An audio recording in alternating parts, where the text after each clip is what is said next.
Selamat siang saudara yang dikasihi Tuhan Yesus Kristus. Selamat datang, selamat beribadah di rumah Tuhan. Kita hari ini mau beribadah kepada Tuhan. Mari kita satukan hati kita sejenak di hadapan Tuhan dengan mempersiapkan hati kita dan bersaat teduh.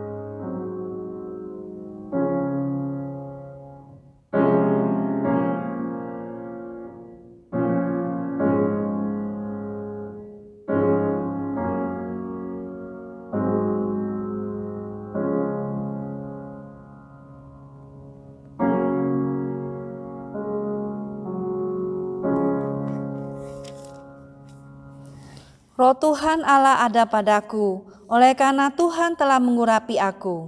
Ia telah mengutus aku untuk menyampaikan kabar baik kepada orang-orang sengsara dan merawat orang-orang yang remuk hati, untuk memberitakan pembebasan kepada orang-orang tawanan dan kepada orang-orang yang terkurung kelepasan dari penjara, untuk memberitakan tahun rahmat Tuhan dan hari pembalasan Allah kita, untuk menghibur semua orang berkabung, untuk mengaruniakan kepada mereka perhiasan kepala ganti abu, minyak untuk pesta ganti kain kabung, nyanyian puji-pujian ganti semangat yang pudar, supaya orang menyebutkan mereka pohon terbanting kebenaran, tanaman Tuhan untuk memperlihatkan keagungannya.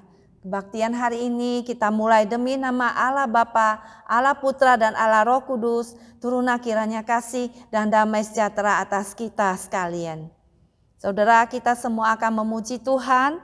Kita akan bangkit berdiri. Mari kita memuji, menaikkan syukur kepada Tuhan. Nomor 18, mulia bagi namanya. Glorious is thy name. Mari kita memuji dan memuliakan nama Tuhan, karena Tuhan patut kita puji dan kita sembah.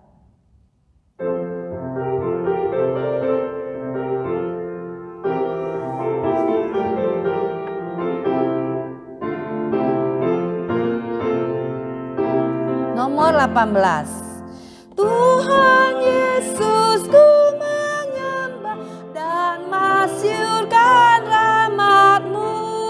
Kau yang kudus dan berkuasa, mulialah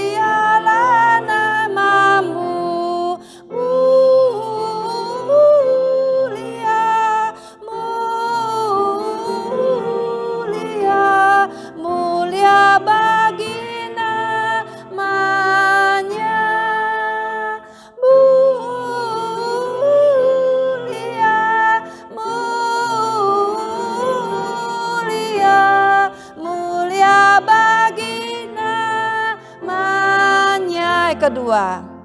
Tuhan Yesus penebusku, Engkaulah terang yang kekal. Bangsa-bangsa umat semua, puji Raja yang kekal. Mulia, mulia, mulia bagi namanya. Mulia, mulia, mulia bagi namanya. Kau tinggalkan tata mulia, rela turun ke dunia. Kau tebus jiwa manusia dan mati di Kalvari. Mulia, mulia, mulia bagi namanya. Mulia, mulia, mulia bagi namanya. Kita berdoa. Bapa di dalam surga, kami mengucap syukur dan terima kasih kepada Engkau ya Bapa, di mana hari ini kami boleh berbakti kepada Engkau, kami boleh bersembah sujud di hadapan-Mu Tuhan. Terpujilah Engkau ya Tuhan, karena Engkau adalah Tuhan dari segala Tuhan dan Raja atas segala Raja. Biarlah Tuhan hari ini kami boleh bersukacita Tuhan mendengar firman-Mu, dan Tuhan biarlah Engkau memulangkan kami dengan membawa firman-Mu Tuhan. Dan biarlah hari ini Tuhan ibadah dan penyembahan kami boleh berkenan di hadapan-Mu ya Bapa. Yang Bapa kami mengucap syukur Tuhan, di mana dua atau tiga orang berkumpul Engkau hadir di tengah-tengah kami. Biarlah Tuhan kami memandang kepada Engkau. Terima kasih ya Tuhan. Demi nama Tuhan Yesus kami berdoa. Amin. Hormat diberi bagi Bapa, Anak dan Roh Kudus, dari mula sampai sekarang dan seterusnya termulia. Amin. Amin. Kami persilakan duduk kembali dengan hormat. Tibalah saatnya kita akan membacakan bacaan bersahut-sahutan yang terambil di buku nyanyian kita halaman belakang nomor yang ke-14. Kami persilakan kepada saudara Lian An nomor 14, seruan kepada Allah.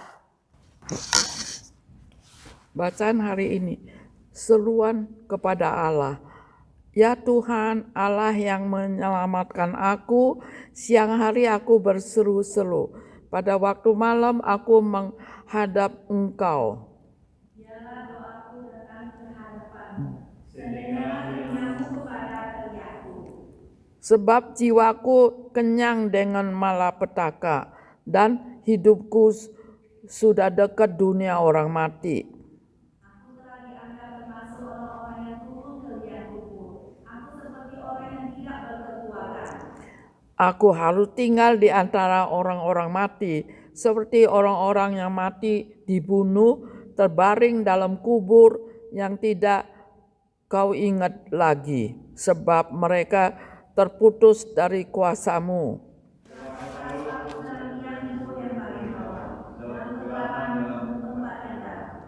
Aku tertekan oleh panas murka-Mu, dan segala pecahan ombak-Mu Kau tindihkan kepadaku.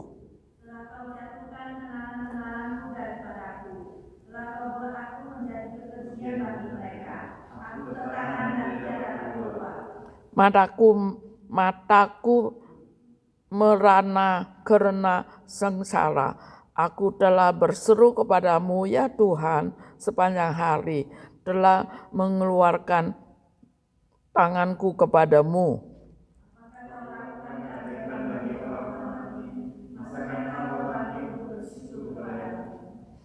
Dapatkah kasih-Mu diperintahkan di dalam kubur dan kesetiaan-Mu di tempat kebinasaan?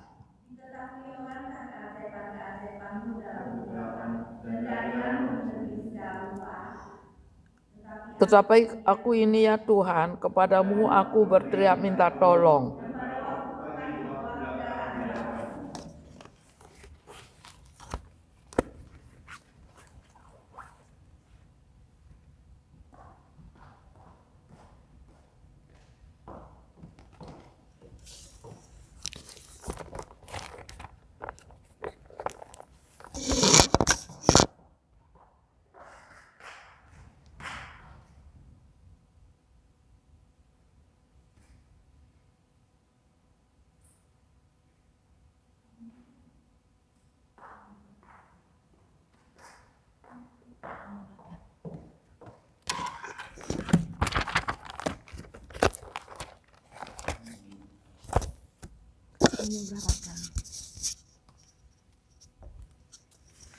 Sekarang kita akan masuk untuk memuji Tuhan sekali lagi.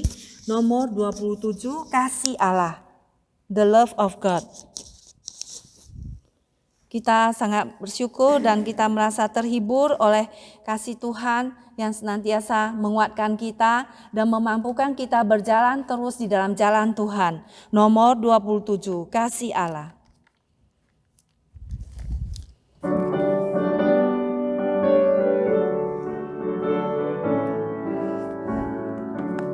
Kasih Allah amat besar yang tak dapat kulukiskan, lebih tinggi dari bintang, lebih dalam dari lautan. Meski Adam telah berdosa, yang mengutus anaknya, agar kita damai dengannya, dosa diampuninya. Kasih Allah tak terduga, tinggi dalam dan luas, tetap teguh tak berubah sampai selama-lamanya. Dalam dunia yang tak tetap, tata kuasa akan lenyaplah. Manusia menolak firman, berpaling pada berhala. Kasih Allah tak terduga dan teramat lebar, menyatakan penebusan bagi orang berdosa. Kasih Allah tak terduga, tinggi dalam dan luas, tetap teguh tak berubah sampai selama-lamanya. Yang ketiga, dengan langit sebagai kertas, batang pohon sebagai pena, air laut sebagai dawat, tiap orang penulisnya tak mungkin akan melukiskan kasih Allah yang besar. Langit dari timur ke barat tak akan memuatnya. Kasih Allah tak terduga, tinggi dalam dan luas, tetap teguh tak berubah sampai selama-lamanya. Puji Tuhan, kasih Allah menguatkan dan menopang kita setiap saat. Saudara, saat ini bersama dengan Gereja Segala Abad dan Tempat, kita akan mengikrarkan pengakuan iman rasuli kita yang terambil di buku nyanyian kita bagian belakang 692. Mari kita bangkit berdiri. Nomor 692 bagian belakang, kita akan mengucapkan pengakuan iman rasuli kita. Pengakuan iman rasuli. Aku percaya kepada Allah, Bapa yang Maha Kuasa, Khalik langit dan bumi, dan kepada Yesus Kristus, anaknya yang tunggal, Tuhan kita, yang dikandung daripada Roh Kudus, lahir dari anak darah Maria, yang menderita sengsara di bawah pemerintahan Pontius Pilatus, disalibkan, mati dan dikuburkan, turun ke dalam kerajaan maut. Pada hari yang ketiga, bangkit pula dari antara orang mati, naik ke sorga, duduk di sebelah kanan Allah, Bapa yang Maha Kuasa, dan dari sana ia akan datang untuk menghakimi orang yang hidup dan yang mati. Aku percaya kepada Roh Kudus, gereja yang kudus dan am, persekutuan orang kudus, pengampunan dosa, kebangkitan tubuh, dan hidup yang kekal. Amin. Kita akan masuk ke dalam doa syafaat. Bapa di dalam surga, kami mengucap syukur dan terima kasih kepada Engkau ya Bapa. Di antara sekian daripada ribuan orang, jutaan orang, Tuhan Engkau memilih kami. Kami mengucap syukur dan terima kasih Tuhan. Itu semua adalah anugerah-Mu Tuhan. Jika hari ini kami boleh percaya kepadamu, jika hari ini kami boleh diselamatkan, itu bukan karena jasa dan perbuatan kami, tapi itu adalah anugerah-Mu Tuhan. Itu adalah kasih karunia-Mu Tuhan. Jangan biarkan kami menjadi sombong Tuhan, tapi Tuhan kami biarlah mengucap syukur senantiasa atas keselamatan yang Tuhan berikan kepada kami.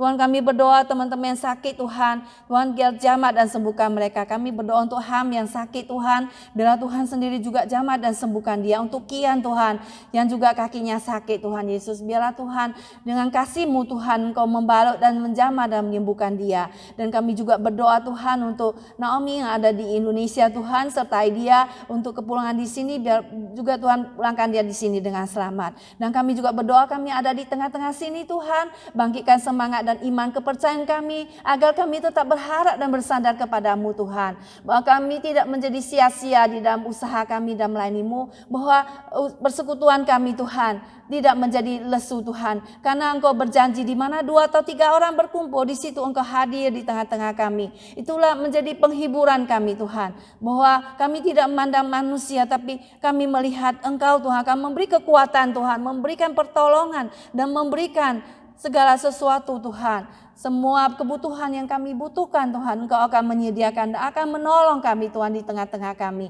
Bapa di surga, berkati Sami Mansal yang menjawabkan firman, urapi dia dengan Roh-Mu yang kudus. Dan Tuhan berikanlah kami kekuatan dan senantiasa agar kami tidak menjadi letih lesu Tuhan dan beban berat, tapi kami senantiasa bersukacita, berharap, mengetahui bahwa Tuhan Kau bekerja di tengah-tengah kami. Terima kasih Tuhan Yesus, kami berdoa dan menyerahkan pandemi Tuhan, berkati Tuhan agar semua boleh berlalu Tuhan Yesus. Dan kami berdoa Tuhan untuk Presiden Biden, berikan dia hati yang takut kepadamu, dan semua pemerintahan dan semua umat-Mu Tuhan di negeri ini boleh menjadi berkat dan menyampaikan Injil keselamatan-Mu. Dan juga negara Indonesia, berkati mereka Tuhan, dan gereja-gereja di sana Tuhan, agar mereka juga boleh mengabarkan Injil Kristus Yesus. Dan kami yang berdiam di sini juga menjadi berkat bagi orang lain, menyebarkan kasih-Mu Tuhan. Terima kasih Tuhan, kami berdoa dan menyerahkan doa ini yang diajarkan oleh Tuhan Yesus kepada setiap kami. Bapa kami yang di surga, dikuduskanlah nama-Mu, datanglah kerajaan-Mu, jadilah kehendak-Mu di bumi seperti di surga. Berikanlah kami pada hari ini makanan kami yang secukupnya, dan ampunilah kami akan kesalahan kami, seperti kami juga ampuni orang bersalah kepada kami. Dan janganlah membawa kami ke dalam pencobaan, tetapi lepaskanlah kami daripada yang jahat. Karena Engkau yang punya kerajaan dan kuasa dan kemuliaan sampai selama-lamanya. Amin.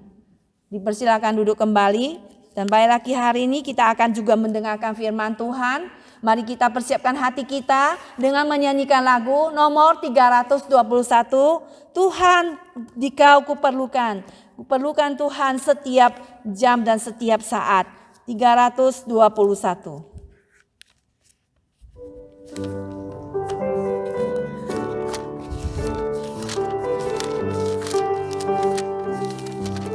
I need thee every hour. Tuhan, aku perlu setiap waktu. 321. Tuhan, aku perlu setiap waktu. Suara apapun tak menghibur. Oh Tuhan, aku perlu selalu. Ku mau datang padamu, oh Tuhanku. Kedua, Tuhan, aku perlu Kau dekatku. Baiklah iblis datang, ku tetap menang. Oh Tuhan, aku perlu selalu. Ku mau datang padamu, oh Tuhanku. Ketiga, Tuhan, aku perlu, suka atau duka, tinggallah sertaku, ku senanglah. Oh Tuhan, aku perlu selalu, ku mau datang padamu. Oh Tuhan. Ayat kelima pelan sedikit. Tuhan, aku perlu ajaranmu, janjimu abadi, tetap dan pasti. Oh Tuhan, aku perlu selalu, ku mau datang padamu. Oh Tuhan. Ayat pertama saja, ayat pertama ya. 1, 2, 3. Tuhan, aku perlu setiap waktu, siap apapun tak menghibur. Oh Tuhan, aku perlu selalu, ku mau datang padamu. Oh Tuhanku. Mari kita dengar firman Tuhan.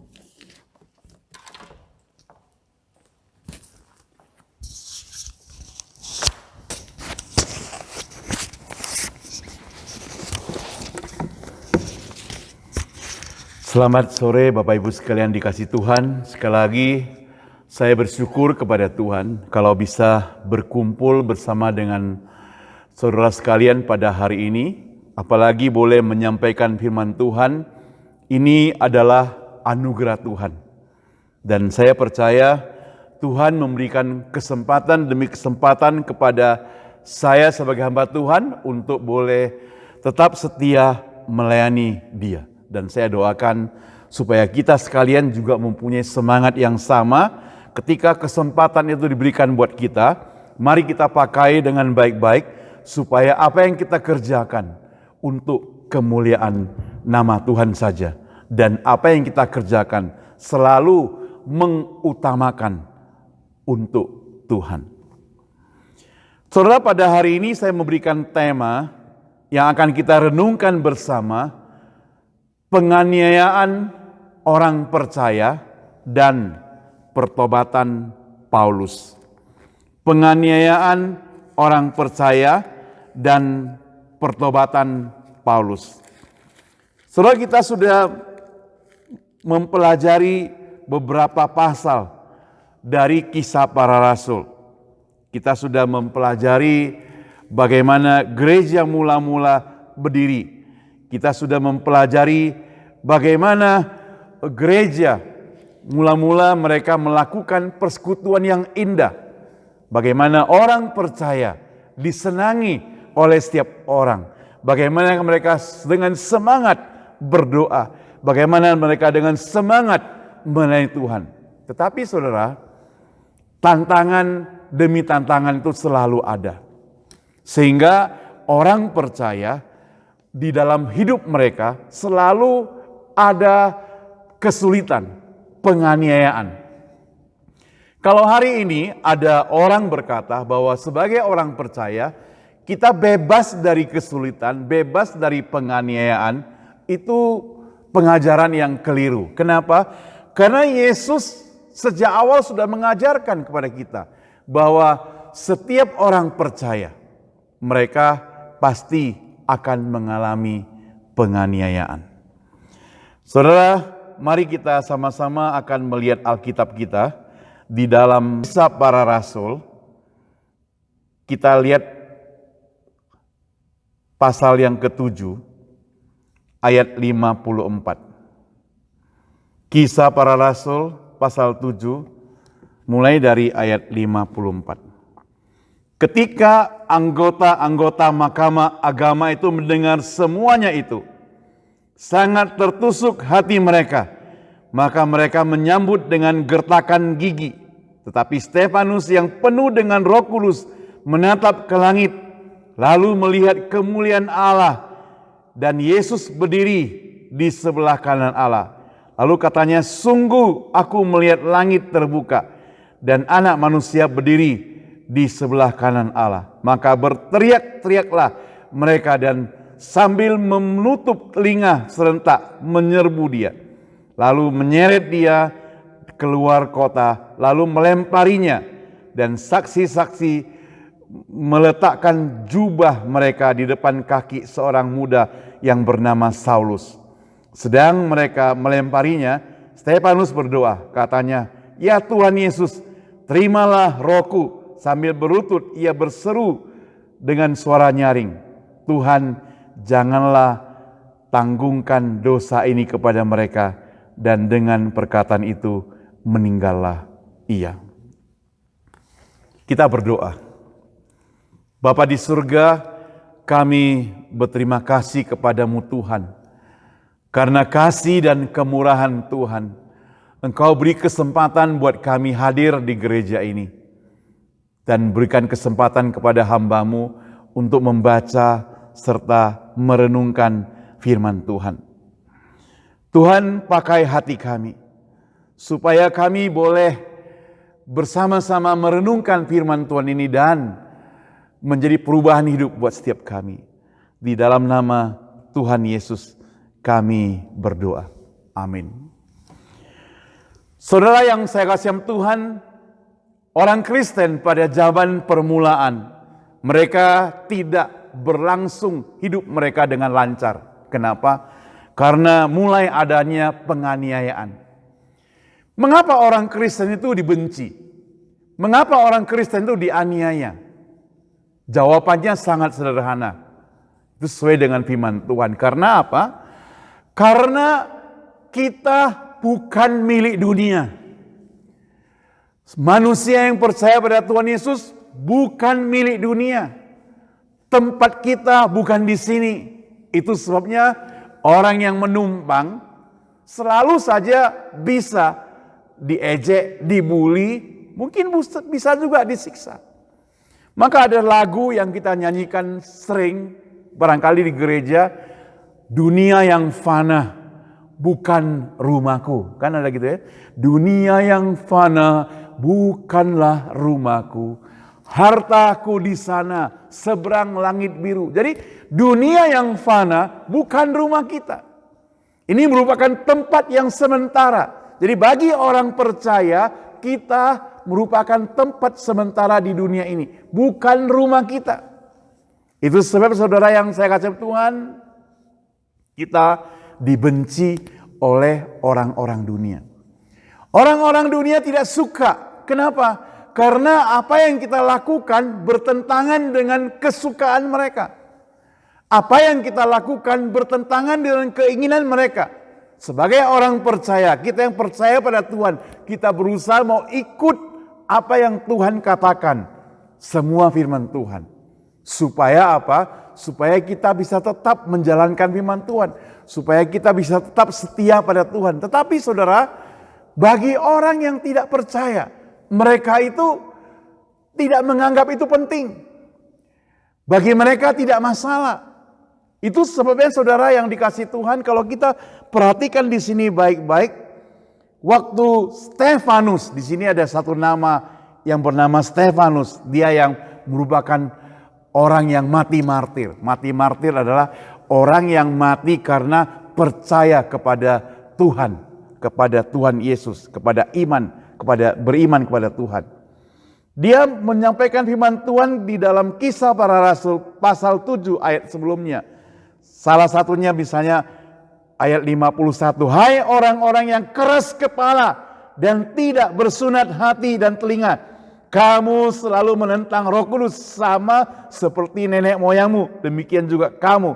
Siapakah dari nabi-nabi yang tidak dianiaya oleh nenek moyangnya? Bahkan mereka membunuh orang-orang yang lebih dahulu memberitakan tentang kedatangan orang benar. Dan sekarang telah kamu hianati dan kamu bunuh. Kamu telah menerima hukum Taurat yang disampaikan oleh malaikat-malaikat.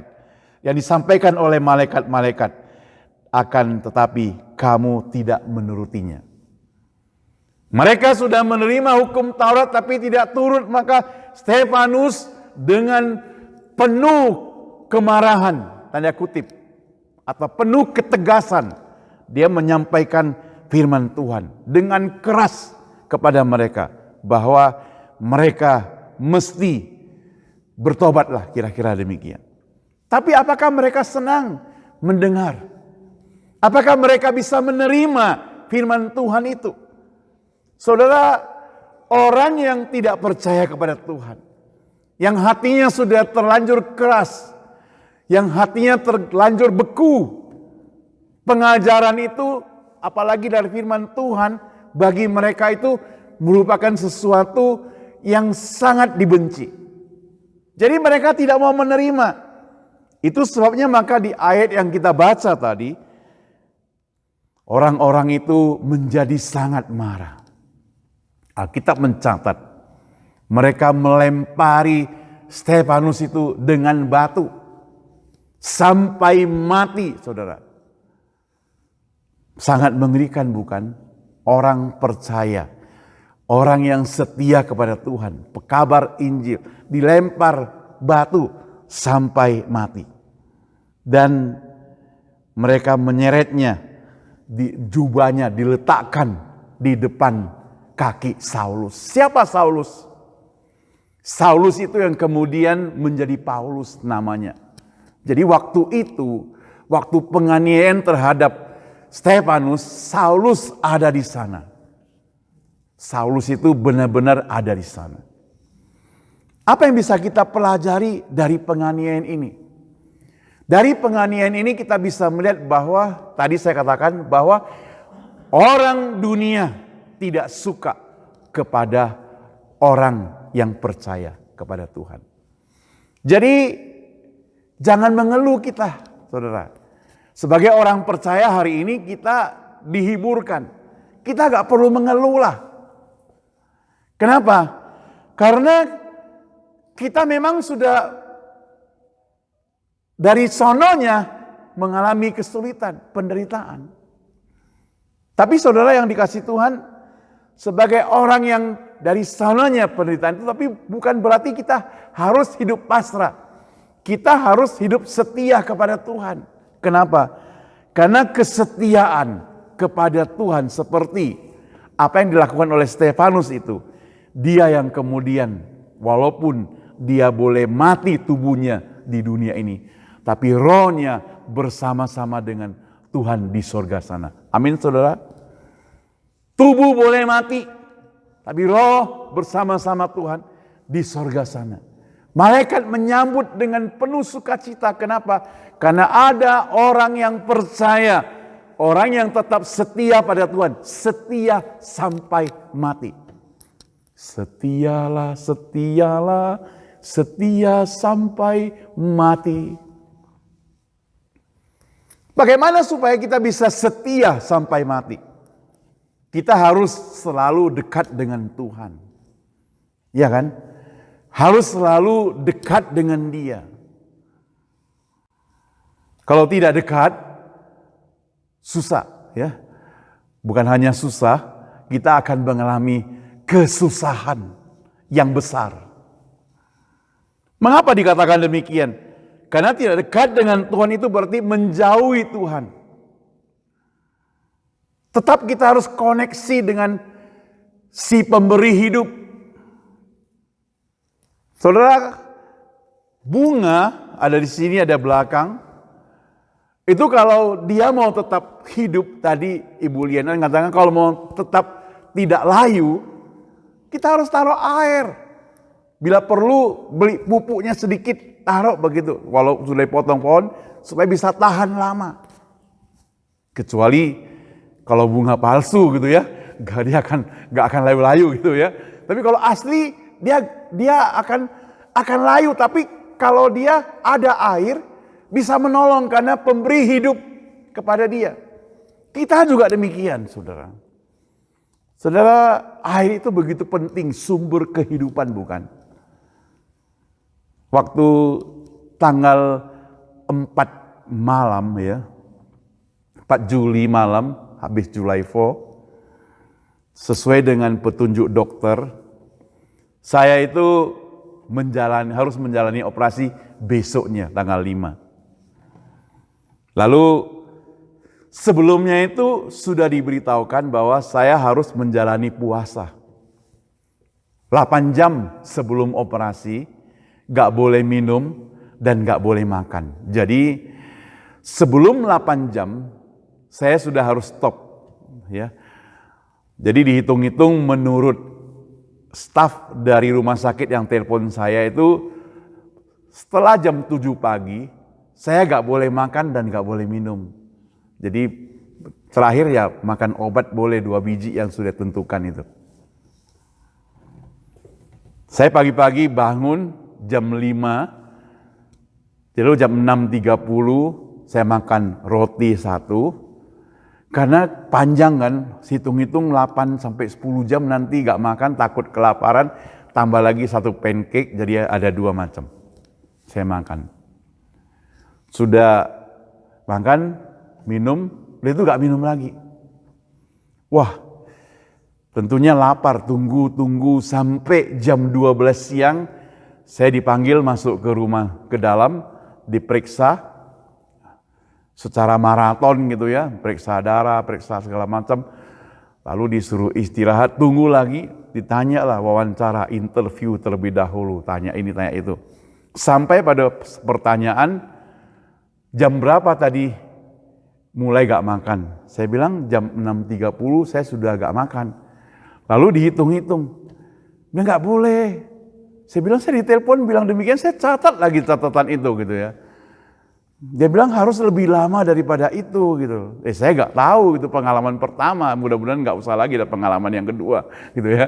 Ya harus ditunda atau dibatal katanya, celaka nih. Saya sudah berkorban segala macam disuruh batal lagi gara-gara pancake 1 sama gara-gara roti itu. Karena dia takut kalau dibius nanti keselak gitu. Lalu air juga gak boleh minum. Singkat cerita, setelah selesai operasi, saya rasa haus sekali. Tenggorokan tiba-tiba jadi sakit gitu. Tapi dokter bilang itu biasa karena kurang air. Jadi harus banyak minum supaya tetap bisa hidup katanya. Jadi air itu sumber kehidupan. Dalam hidup kita itu Tuhan adalah sumber kehidupan. Makanya tetap kepada Tuhan. Itu Stefanus gak takut. Walaupun ada ancaman kepada dia akan kematian, lempar batu kepada dia sampai mati, dia tidak takut.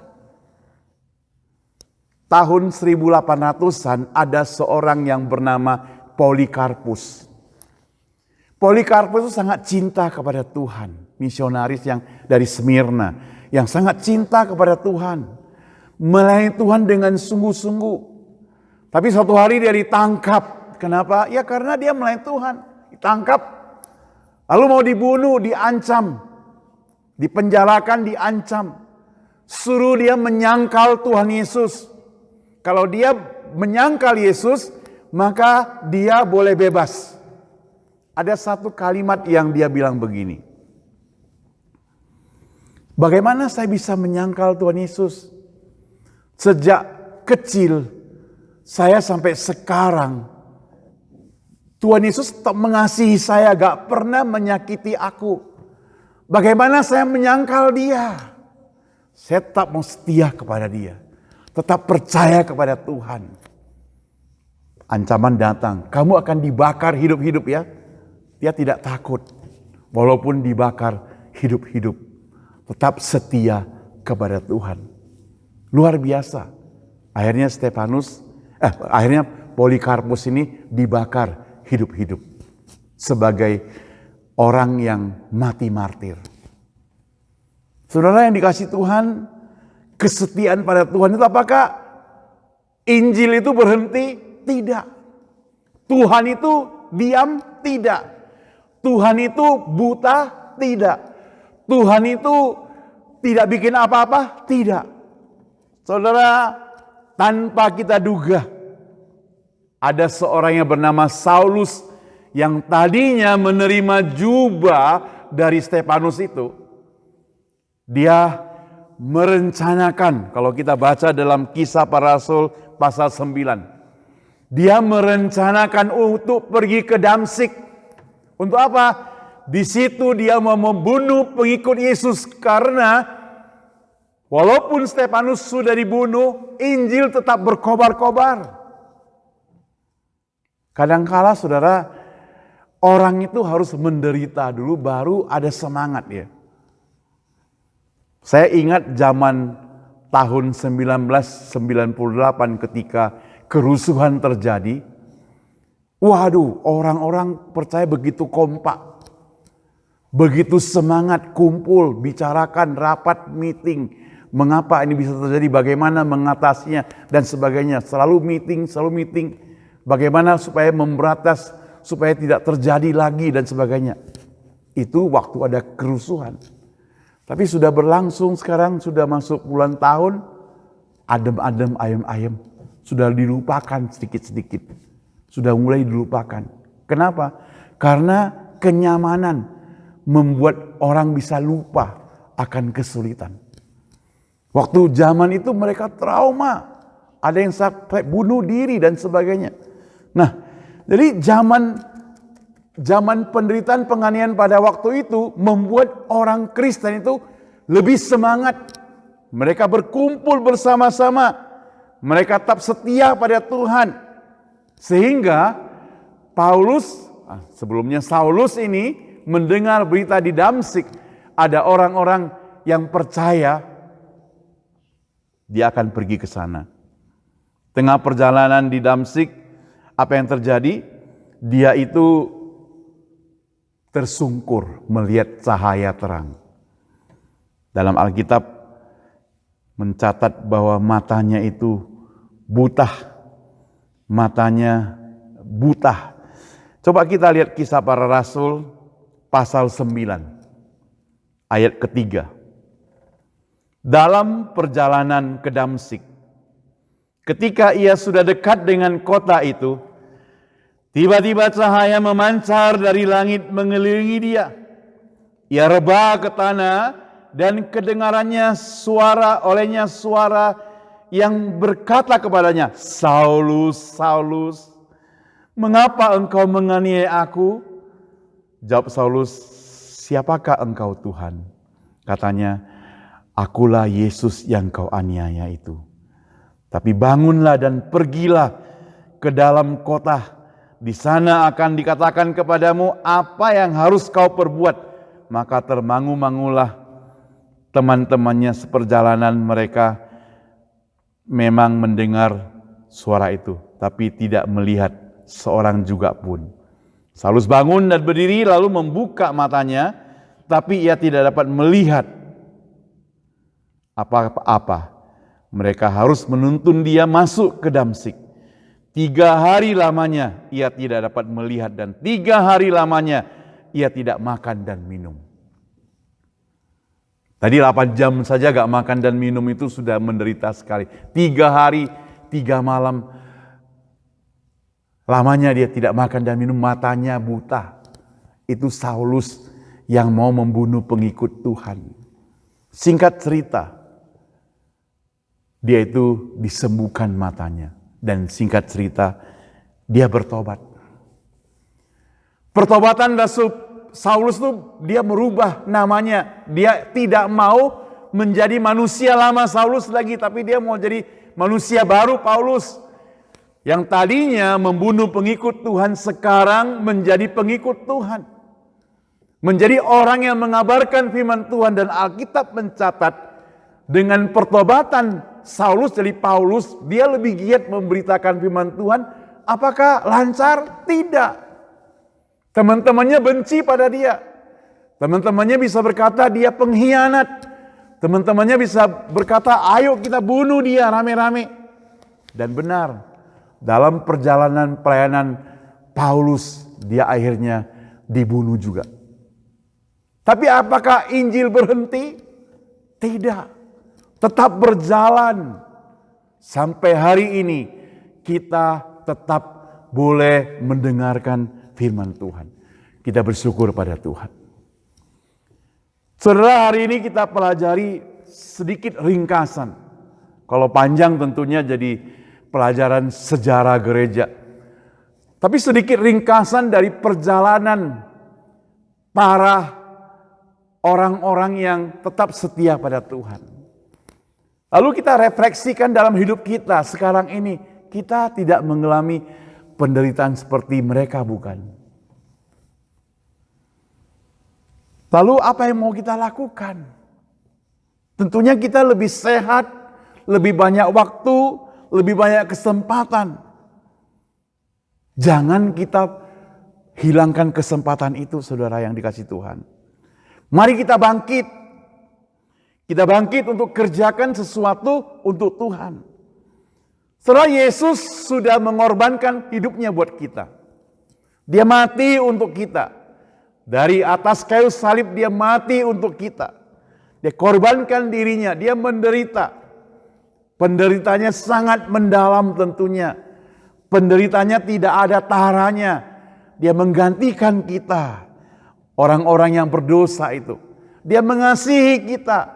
Dia sayang kepada kita. Walaupun mungkin kita hidup di dunia penuh dengan berbagai kesulitan. Tapi tetap saja kita bisa bersyukur karena Tuhan mengasihi kita. Sayang pada kita. Itu sebabnya saudara, di dalam kesulitan apapun kita hadapi, mari kita balaskan kasih sayang Tuhan itu. Selama masih ada kesempatan. Selama kita masih sehat. Selama kita masih kuat. Saudara, mendengar orang-orang yang sakit, kadangkala saya itu kaget gitu ya. Mendadak teman ini sakit, teman ini sakit, teman ini sakit. Baru ketemu 1 bulan tiba-tiba kita dengar berita kena penyakit, kanker, gak bisa sembuh dan sebagainya. Kenapa bisa demikian? Ya kita jangan tanya kenapa. Yang mau kita tanya adalah waktu kita diberikan tubuh yang sehat, apa yang kita kerjakan? Sama-sama kita pikirkan apa yang kita kerjakan. Soalnya banyak hal yang bisa kita kerjakan untuk Tuhan. Biar marilah kita tetap setia pada Tuhan. Setia kepada Tuhan. Selalu berdoa kepada Dia. Itu juga satu pelayanan. Sungguh-sungguh setia kepada Tuhan juga satu pelayanan. Ketika ada kesulitan, kita gak akan goyah. Iman kita itu seperti di atas batu. Ada angin kencang, tidak akan goyah. Sungguh-sungguh saudara. Saudara, manusia itu lemah, bisa goyah. Tadi turun dari mobil, anginnya kencang. Walaupun badan kita besar-besar gini, angin itu sanggup menggoyang-goyang kita sedikit gitu. Hati-hati, kalau gak hati-hati bisa jatuh gara-gara angin. Kalau misalnya ditambah lagi 1 kali lipat angin tadi di depan kita mungkin bisa terdorong jalan. Bayangkan kalau ada badai, angin di mana-mana, bisa mendorong kita jatuh, bisa membuat kita celaka. Kita perlu fondasi yang kuat. Jangan kita digoncang. Kesulitan bisa menggoncangkan hati kita. Apalagi penderitaan, apalagi penganiayaan. Saya tutup dengan satu ilustrasi bagaimana teman-temannya Daniel, Sadrak, Mesak, Abednego. Mereka juga hadapi masalah seperti Polikarpus. Mereka itu diminta supaya meninggalkan penyembahan kepada Allah. Kalau enggak mereka akan dibakar hidup-hidup. Tapi jawaban mereka itu sangat menemplak kita. Dia katakan, saya percaya, kami percaya bahwa Allah yang kami sembah itu akan menolong kita. Percaya. Tetapi, kalaupun Dia tidak menolong kami pun tetap akan setia pada Tuhan. Amin saudara. Tetap setia pada Tuhan. Hari ini juga saya percaya Tuhan akan menolong kita. Tapi kalaupun Dia tidak menolong kita tetap akan setia pada Tuhan. Amin saudara. Karena Tuhan itu baik. Dia tidak menolong bukan berarti Dia jahat. Dia lebih tahu kita perlu ditolong atau enggak. Dia lebih tahu. Ya, lebih tahu. Kita perlu ditolong atau tidak. Mari kita berdoa. Minta Ibu Susan pimpin kita dalam doa. Bapa di dalam surga, kami sungguh mengucap syukur dan terima kasih kepada Engkau ya Bapa, karena kami mengucap syukur karena Engkau senantiasa berbicara kepada setiap kami. Engkau senantiasa menarik kami ke atas, Tuhan. Terima kasih Tuhan, senantiasa menyelamatkan hidup kami. Berkati setiap kami Tuhan, di dalam hidup seharian kami senantiasa bersandar kepada Engkau, hidup selalu dekat kepadamu, senantiasa bersukacita. Terima kasih Tuhan, dalam nama Tuhan Yesus kami berdoa. Ya, saya serahkan kepada Ibu Susan kembali.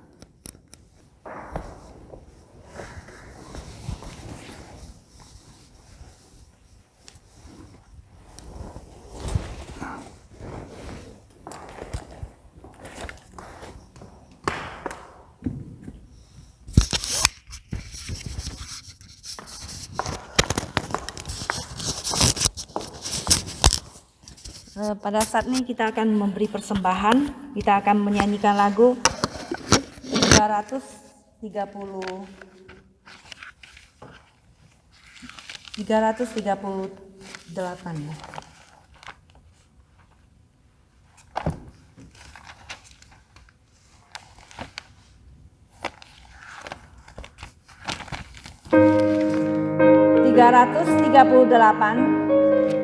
Sungguh heran, I stand amazed. Kasih Tuhan amat ajaib, lebar dalam dan besar, yang mau mengasihi aku, orang yang penuh dosa. Sungguh heran dan ajaiblah ku diselamatkannya. Sungguh heran dan ajaiblah ku diselamatkannya. Kedua, di taman Getsemani, taat kehendak Bapa, rela berkorban darahnya, mati menggantikanku. Sungguh heran dan ajaiblah ku diselamatkannya. Sungguh heran dan ajaiblah ku diselamatkannya. Persembahan dijalankan ayat ketiga. Bagi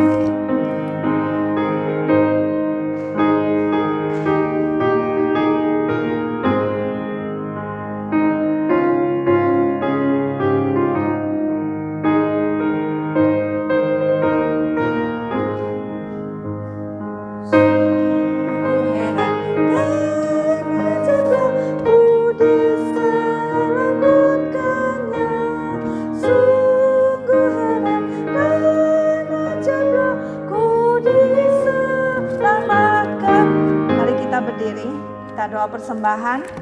Saya persilakan kepada saudara Teddy untuk doa persembahan.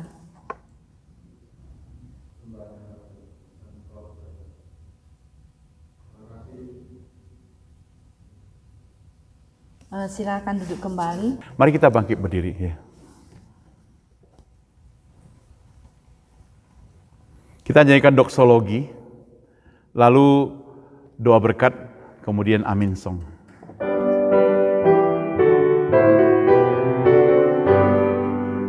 Puji Allah Bapa Putra, puji Allah Roh Kudus, ketiganya yang esa. Pohon selamat sumber berkat. Amin. Jemaat sekalian yang mengasihi dan dikasihi Tuhan, terimalah berkat Tuhan.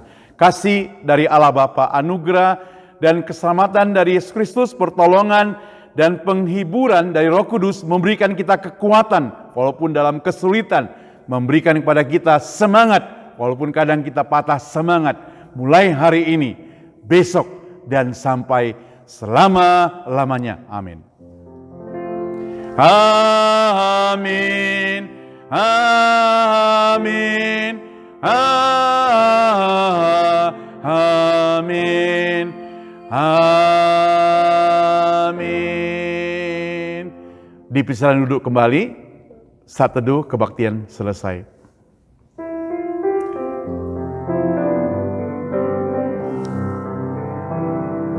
Lingkupiku